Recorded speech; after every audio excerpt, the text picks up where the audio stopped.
First of all, I think it says something about that person that they probably didn't have a very positive experience in art or music as a kid. Um, Most adults that I know, um, if they like art, it's because of some positive experience they had in school. And if they don't like art, it's because they had a teacher that they didn't care for or someone who made them feel insecure about themselves. Um, I you can have an education without art and music, but in my experience and in a lot of people's experience, that's what keeps you in school. You have to go to school, but that's what keeps you enjoying school is that time to, like I said before, exercise the other side of your brain and have a creative outlet and be yourself. And it's a huge opportunity for self-improvement and self-awareness and self-reflection and pride.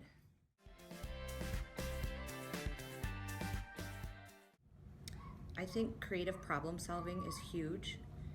And again, with this population of underprivileged kids, I grew up not having very much, well, not having any money, I mean, to be honest. And being able to be creative and finding your own way to be creative and finding your own unique ways to play, create, fix something, change something, turn a piece of garbage into something. It helps to form the creative mind, and that's not just for play and art making as a kid, but that follows you through to an adult life where I think if you can problem solve, you don't always have to hire somebody to come and do something for you because you can figure it out. You can figure out steps to solving whatever problem you have, whether it's hanging a door or fixing a clog in your kitchen sink or something like that. The problem solving skills are pretty huge. And they start out as play and coloring and painting and playing with clay, but they build and get so much stronger than that and more meaningful than that.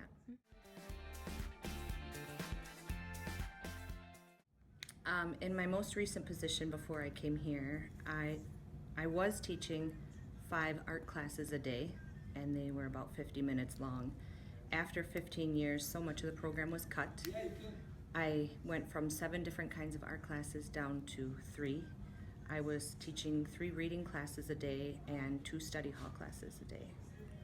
So they sliced the program down by a lot. That's why I moved over to the elementary level. Right now I'm teaching art all day, and that's a good thing. I'm still getting used to this area. This is like a different planet for me, but what I was seeing, the changes that I was seeing in my old position were pretty grim, and I don't think that's rare. I think that's kind of what's going on all over the place.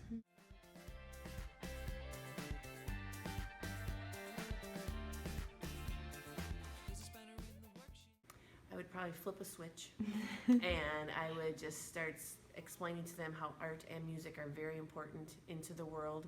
You have cultures that embrace the arts, and America doesn't embrace it as much as the European or some of the other cultures. Art is so important in how people communicate, how families live.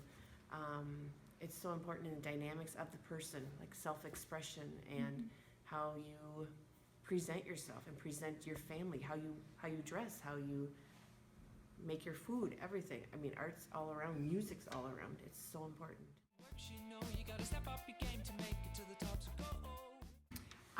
I think it opens to the door. When they come to middle school, they're kind of little kids and they want to be an adult. So they don't know how to act or anything, how to express themselves. So I think art opens the door that they get to see other kids, they get to see different techniques, they get to meet the artists, get to meet, not actually they're all dead, but they get to learn about artists that have passed but have had great influences on the art world. So I think it just kind of helps them become their own person. And that's my goal, is to make them each feel like they belong in this society and they are a part of this and that we want to nurture them. I would say there's probably 2 changes.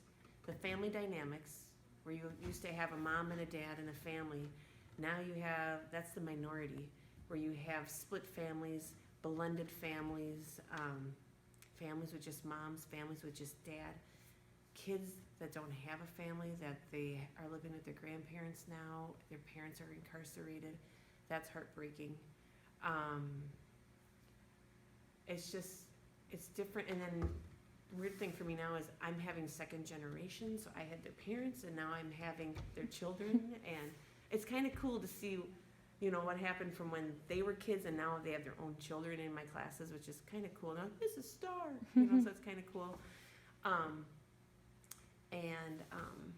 The other thing is, it seems we go back and forth on a pendulum because of, oh, art's so important. And all of a sudden now we're in the phase where, oh, we really don't need the art and the music, and we got to really hone in on the other things. And I'm like, art's really important. And the arts, I should say, music, dance, the art. You need a blended kind of education, not just math and reading and writing. You need it all to make a good citizen, to be a good provider in society, and to appreciate people, because art has a lot to do with people, I think.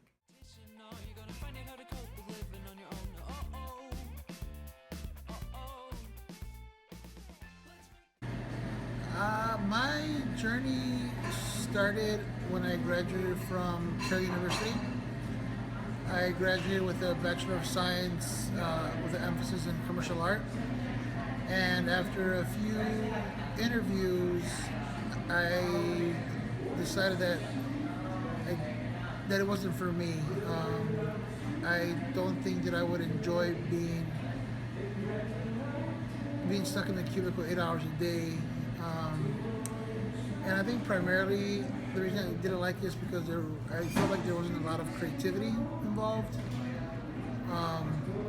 And so I had to find a profession that I would be interested in. I remember going to a bookstore and buying a book called What Color Is Your Parachute, which is a job-seeking book.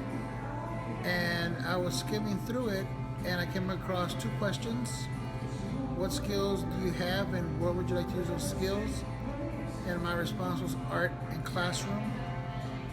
And I decided to re-enroll back in school to get certified to teach art. My primary goal was to teach in MPS because that is the system that I grew up in. So I wanted to give back to a system that educated me from kindergarten all the way through high school.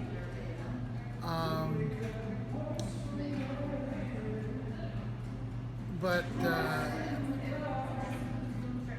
the result of that was a lot of the credits that I've earned at Carroll would not transfer over to UWM, and I didn't want to retake those classes, so I decided to re-enroll back at Carroll University to pursue my teaching certification.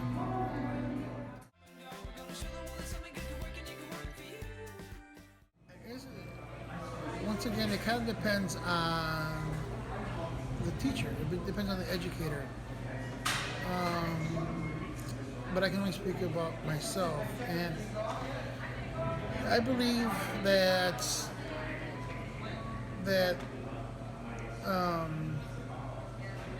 art and education are cyclical, meaning what goes around comes around. And what I do inside the classroom does impact what I do outside the classroom, and vice versa. And so I really believe in providing students with as many opportunities as I can. It's almost like being a parent. Now, I don't have any children, but I have a lot of friends that are parents, and what they want is a better life for their children. And so I kind of view that as a way to impact students in my classroom, and although they're not mine, and thank goodness they're not mine, I'm just joking. My jokes aren't that funny most of the time. But while they're with me, whether it's a semester, a year, or 4 years, I want to provide them with unique experiences that they wouldn't get anywhere else.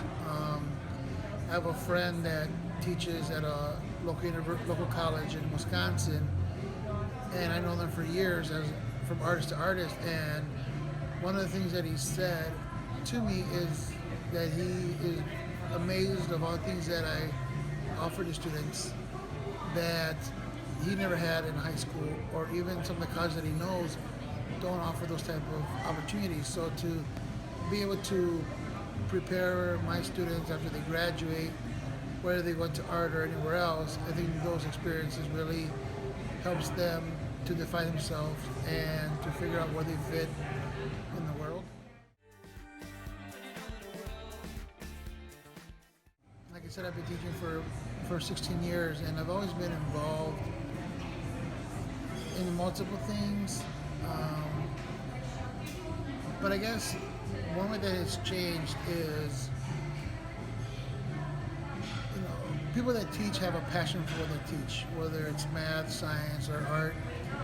And I would say that I am passionate, but I think I'm driven more than just passion. I'm personally committed to art, and I think my attitude and my level of confidence has really afforded me opportunities to really engage people, to talk about art, and really express why it's so relevant and still relevant to what the kids are learning in other content areas. And I think just through my experiences, it just gave me more opportunities to talk to staff, versus, in regards to integrating art in the curriculum or presenting at local and national conferences. But I think it takes time to develop, and I also think that my experiences allow me to become more of a voice to be heard. Just because I'm very active, and I'm always promoting art in our education throughout the state. But it just makes me become someone that you may want to listen to. And I'm not saying I have all the answers, but what I'm saying is what I'm doing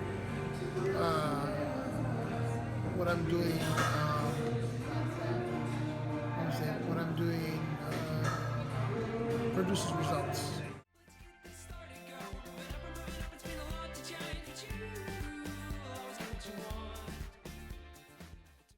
When I first started to teach art, I thought it was about learning how to teach people how to draw and paint well.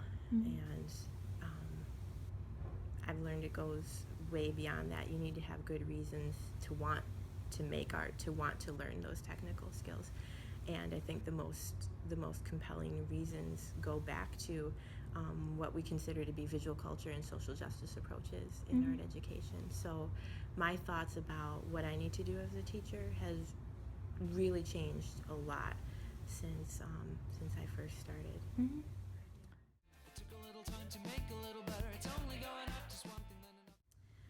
I think that the art that young children experience is different than the kinds of art experiences that young adults need to have. Very young children, it's one of the first ways that we communicate, right? Probably even before children formulate words, they learn how to scribble. Okay? And for very young children, it's a way to explore and experiment and interact with the world and make sense of things.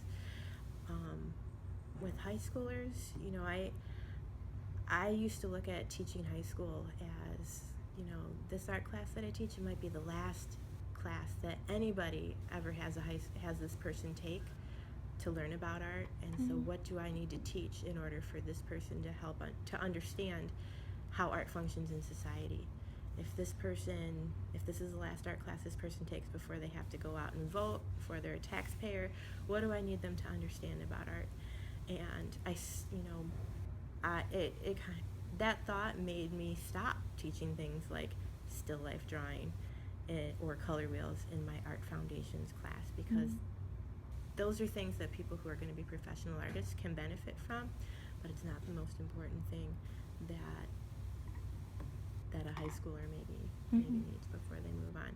And kind of similarly, I teach a course here at the university for people who aren't art majors or aren't art education majors. I teach a course also for people who are going to be early childhood or middle childhood, early adolescence teachers. So primary grades or middle school. And part of what I feel is really important for them to learn too is that there are artists who work very hard to create work that makes life better and create some kind of change. And that's what I feel is really important for people to know about.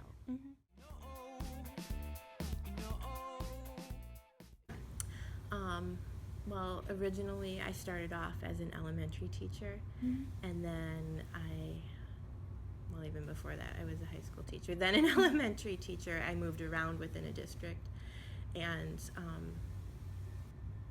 after that, as I started to pursue more degrees, I shifted from being a person who is a K-12 art educator to being a person who is involved in teacher preparation.